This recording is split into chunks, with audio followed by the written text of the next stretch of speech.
Legal battle over whether Hillary Clinton's former campaign lawyer misrepresented himself to the FBI. The Trump camp alleging a conspiracy to undermine former President Trump's 2016 campaign. Sussmann is accused of lying to the FBI about his connection to the Clinton campaign. Both sides have now rested their cases.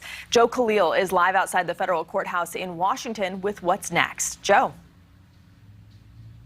Yeah, good morning, Ruta Bay. So jurors are getting ready to hear closing arguments from the prosecutors and from the defense team that is defending Michael Sussmann later on today. It is possible that we even get a verdict at some point later on this afternoon, just depending on how quickly the jurors come back with a decision. Now, there was some mystery yesterday as to whether or not Sussmann was going to take the stand himself in his own defense. He did not do that. So that means that the jurors are going to head back to the deliberation period now without having heard from the man who's at the center of this case. But at the heart of it, the allegation that Sussmann lied to the FBI back in 2016 when he brought the agency information about a link between the Trump campaign and a Russian bank. And Sussmann actually claimed at the time he was working totally independently, when in fact we now know he was being paid and working for Hillary Clinton's campaign. So lying to the FBI in that manner, that is a federal crime. By the way, the FBI did look into his claim and they dismissed it.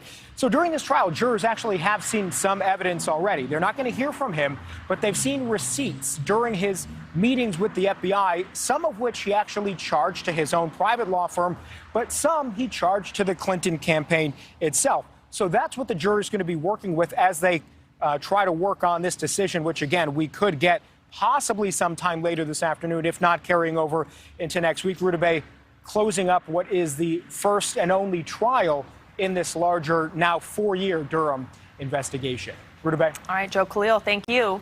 And a jury is scheduled. Thank you so much for watching. Make sure to click on the red subscribe button below so you can get more of NewsNation's fact-driven, unbiased coverage.